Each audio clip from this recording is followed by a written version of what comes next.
12ই ফেব্রুয়ারি সকাল থেকে বাংলাদেশে ভোট গ্রহণ শুরু হওয়ার কথা, কিন্তু যেহেতু এটা পৃথিবীর সেরা নির্বাচন, অলরেডি আমরা শুনতে পাচ্ছি, বিভিন্ন ভিডিও পাচ্ছি, অভিযোগ পাচ্ছি যে গতকাল সন্ধ্যা 7টা থেকেই ভোট গ্রহণ শুরু হয়ে গেছে এবং কোনো কোনো কেন্দ্রে ভোট গ্রহণ শেষ করে রীতিমতো রেজাল্ট শিট পর্যন্ত রেডি হয়ে আছে।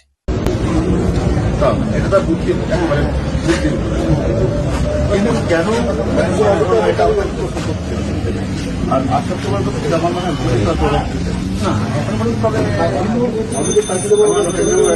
এটা আমার রেফারেন্স হিসেবে ইনশাল্লাহ আমি এখন ইউনূস ম্যাজিক বলে কথা। এতদিন আমরা রাতের ভোটের কথা শুনেছি, বিশেষ করে 2018 সালে রাতের নাকি ভোট হয়েছিল, কিন্তু আজ অবধি আমরা একটা ভিডিও ফুটেজ পাইনি যেখানে দেখানো হচ্ছে বা দেখা যাচ্ছে যে রাতে ভোট হচ্ছে। এই অপপ্রচার যখন চলছিল, এবার আমরা হাতে নাতে প্রমাণ পাচ্ছি। আজকে আমি আপনাদের ছোট ছোট অনেকগুলো ক্লিপ দেখাবো, এই ক্লিপগুলো প্রমাণ হিসেবে থাকুক। এখন একটা নতুন সমস্যা হয়েছে যে কিছুদিন পর পর ইন্টারনেট থেকে, অনলাইন থেকে এইসব অপরাধের চিহ্ন যেসব ভিডিও আছে সেইগুলো ক্লিয়ার করা হয়, সেগুলো রিমুভ করা হয়। আপনি দেখবেন যে ইউনূস ক্ষমতা নেওয়ার পর থেকে যতগুলো মব জাস্টিস, যতগুলো অন্যায় হয়েছে, অধিকাংশ ভিডিও কিন্তু এখন আর অনলাইনে পাওয়া যায় না। সুতরাং আমি কিছু ডাউনলোড করে রেখেছি এবং আপনাদের দেখাবো। তো এই যে মানে ভোটটা যে সন্ধ্যা থেকে হচ্ছে, রেজাল্ট শিট তৈরি হয়ে গেছে, আমরা যেটা আশঙ্কা করছিলাম যে এই রেজাল্ট, এই ভোটের ফলাফল আগের থেকে তৈরি হয়ে আছে, সেই আশঙ্কাটাই সত্যি হচ্ছে। গণভোটের ব্যালট পেপারও পাওয়া গেছে বেশ কিছু কেন্দ্রে, যেখানে সিল মারা হচ্ছে। সিল মারা ব্যালটের ছবি পর্যন্ত আমাদের কাছে এসেছে। তো এই যদি নির্বাচন হয় তাহলে আপনারা কি করবেন? একটা নির্বাচিত সরকারকে জঙ্গি অভ্যুত্থানের মধ্যে সরানো হলো, গণতন্ত্রের স্বপ্ন দেখানো হলো, মানবাধিকারের কথা বলা হলো, কত কিছু বলা হলো, কিন্তু তার রেজাল্ট আজকে আমরা দেখছি যে 12 তারিখের নির্বাচন, 11 তারিখ সন্ধ্যা থেকেই ভোট প্রদান শুরু। আরো খুব ইন্টারেস্টিং হলো যে কাল সারা রাত বাংলাদেশের প্রতিটি আসনে টাকা উড়েছে। একটি সূত্র আমাকে জানিয়েছে যে কাল রাতে এবং দিনে, একদিনে প্রায় 3,000 কোটি টাকার লেনদেন হয়েছে। এবং একটা গোয়েন্দা সূত্রে কালকে কিছু রিপোর্ট পেয়েছিলাম, সেখানে বলা হয়েছিল যে কেন্দ্রে যারা দায়িত্ব পালন করবে, যেমন presiding officer, assistant presiding officer, polling officer, তাদের সবার পাওনা টাকা যেন ঠিক মতো প্রদান করা হয়, মানে কাউকে যেন না ঠকানো হয়, কাউকে যেন বঞ্চিত না করা হয়। এই যে একটা ভিডিওতে দেখলাম যে দুজন অ্যাসিস্ট্যান্ট প্রিজাইডিং অফিসার জামাত নেতার বাড়িতে। আপনার পরিচয়টা বলেন। বলেন না পরিচয়টা বলেন। নাম লিটন মিয়া, সারিঘাট উচ্চ বিদ্যালয়। আপনি এখানে বিরাখাই মাদ্রাসা সেন্টারে কি আপনি কোন দায়িত্বে আছেন? সহকারী প্রিজাইডিং। নামটা বলেন, জুড়ে শুনে বলেন। নামটা বলেন। আমার নাম কাবুল চন্দ্র পাল। আপনারা একজনের বাড়িতে, মানে প্রকাশ্যে জামাতে ইসলামীর একজন নেতা ওই আলিমুদ্দিন ওনার বাড়িতে কেন গেছিলেন এটা বলেন। টাকার জন্য না, কিসের জন্য গেছিলেন? এই এইগুলো নিয়ে কিসের জন্য গেছিলেন বলেন। আপনারা বলেন।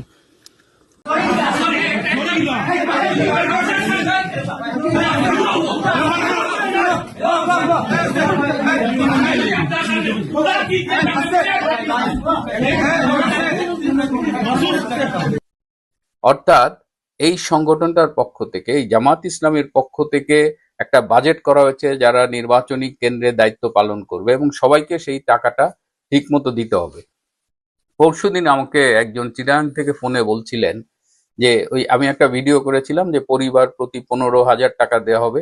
তো সেই লোক আমাকে একটা খুব সুন্দর কথা বলেছে, খুবই মূল্যবান কথা, যে বলেছে যে জামাত বলেছে 15,000 টাকা তারা পরিবার প্রতি দেবে, তো যার কাছে এই টাকাটা দেবে জামাতের সংগঠনের, সে ঠিক যে 15,000 টাকা ওই পরিবারকে দেবে। কিন্তু এই টাকাটা যদি বিএনপির কাউকে দেওয়া হতো তাহলে দেখা যেত যে সে 1,000 টাকা ওই পরিবারকে দিছে আর 14,000 টাকা তার নিজের পকেটে রেখেছে।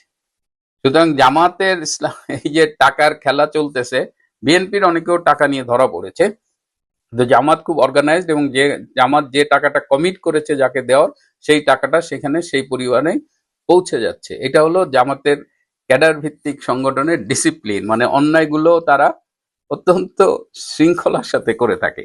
আরো নতুন কিছু বিষয়, যে জামাতের যেহেতু ক্যাডার সংখ্যা লিমিটেড, আমি আগেও বলেছি যে তাদের ক্যাডার একদম যা আছে, যেমন ধরেন চট্টগ্রামে একটা মিটিং হবে, তারা চট্টগ্রামের আশেপাশে সব জায়গা থেকে ক্যাডার আনবে। যদি চট্টগ্রামে একই সময়ে 4টা মিটিং হয়, তখন কিন্তু তারা বিপদে পড়ে যায়, তখন ওই একই লোক 4 ভাগে ভাগ হয়ে যায়। তো এবার এই নির্বাচনে তাদের প্রচুর ম্যান পাওয়ার লাগছে, কিন্তু যেহেতু তাদের সদস্য সংখ্যা সব লিমিটেড, তাদের ভোটের সাপোর্ট 6-7%, সর্বোচ্চ 10%। তো এবার তারা রোহিঙ্গা শিবির থেকে প্রচুর রোহিঙ্গা ভাড়া করেছে তাদের ভোটে খাটবার জন্য। অনেক রোহিঙ্গাই ইতিমধ্যে অ্যারেস্ট হয়েছে। আর আরেকটা ইন্টারেস্টিং বিষয়, যে তারা ঠিক করেছে বেশ কিছু কেন্দ্র তারা পুড়িয়ে দেবে। কেন্দ্র পুড়িয়ে এই দোষটা চাপাবে আওয়ামী লীগের উপরে, কারণ আওয়ামী লীগ নির্বাচন বর্জন করেছে, এবং এর আগে আমরা দেখেছি যে বিএনপি নির্বাচন বর্জন করত।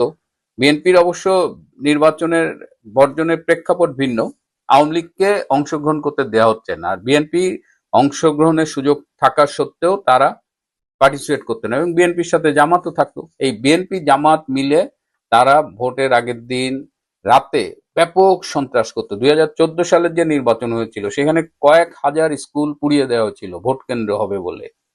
তো এবার আওয়ামী লীগের একটা বিষয় হচ্ছে, আওয়ামী লীগ ভোট বর্জন করেছে ঠিকই, কিন্তু আওয়ামী লীগ কিন্তু ভোট প্রতিহত করা বা কোনো সন্ত্রাসের দিকে যায়নি। আমি আওয়ামী লীগের অনেকের সাথে কথা বলেছি, তারা বলেছে যে আমরা ভোট বর্জন করেছি, আমরা মানুষের কাছে আহ্বান জানিয়েছি, আমরা আমাদের নেতা কর্মীদের প্রতি নির্দেশনা পাঠিয়েছি, সুতরাং আমরা আশা করি তারা ভোট দেবে না, কিন্তু আমরা কোনো সন্ত্রাসী পথে যাব না। আওয়ামী লীগ আসলে এই সন্ত্রাস, হঠকারী সিদ্ধান্ত এগুলো যায় না, এবং আওয়ামী লীগ বলেছে যে এটি আমরা রাজনৈতিকভাবেই মোকাবেলা করব। কিন্তু জামাত, যেহেতু তারা নিজেরা আগে ভাঙচুর করছে, তারা এই কেন্দ্র পোড়ায়, বেশ কয়েক জায়গায় কেন্দ্র পোড়াইছে, এবং স্বভাবতই মানুষ মনে করবে বোধহয় আওয়ামী লীগ করেছে, কিন্তু সেই কেন্দ্র পোড়াতে গিয়েও তারা ধরা পড়েছে, মানে এমনই কপাল।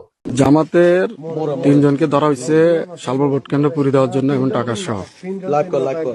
এরা ভোট কেন্দ্রের সামনে আছে শিশু কল্যাণ প্রাথমিক বিদ্যালয়, এই দেখেন সাইনবোর্ড, এখান থেকে তাদেরকে ধরা হয়েছে।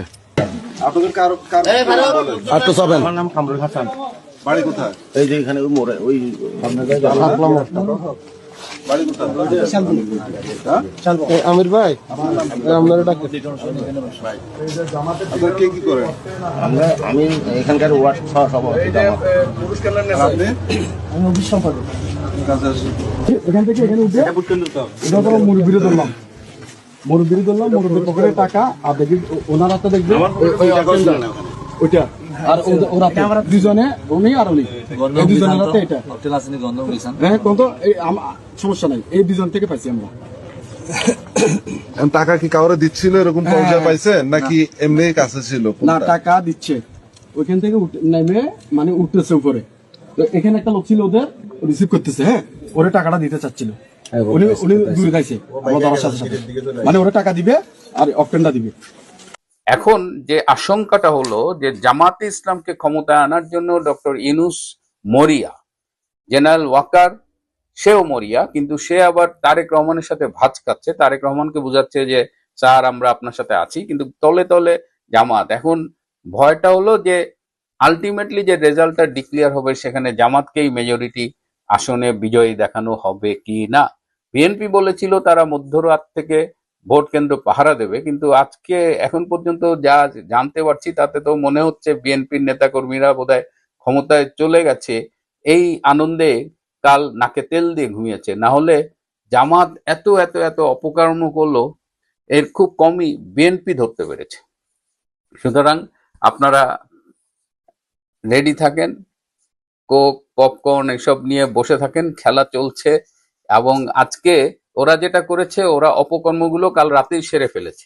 আজকে আমাদের কিছু বিদেশি পর্যটক এসেছে, পর্যটকই আমি বলি, যদিও তারা নির্বাচন পর্যবেক্ষক হিসেবে এসেছে। তারা এই ঘুরবে, তাদের কোথায় কোথায় যাবে এগুলো ফিট করা আছে।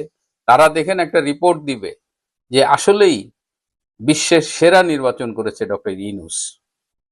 কি আর বলবো, এই হলো বাংলাদেশ, এই হলো বাংলাদেশের মানুষের কপাল। আপনাদের কপালে এই লেখা আছে। আপনারা তো শেখ হাসিনাকে সহ্য করলেন না, শেখ হাসিনাকে দেশ ত্যাগে বাধ্য করলেন, দেশটাকে স্বর্গ বানাবেন, এক ইউনূসের মতো এক ডাকাত ভণ্ড সেই লোকটাকে এনে বাংলাদেশকে ধ্বংস করলেন এবং তার কফিনের শেষ পেরেকটা মারা হলো এই নির্বাচনে। প্রিয় বন্ধুরা, আজ এ পর্যন্তই। ভালো থাকবেন, সুস্থ থাকবেন, তার চেয়েও জরুরি হলো নিরাপদে থাকবেন।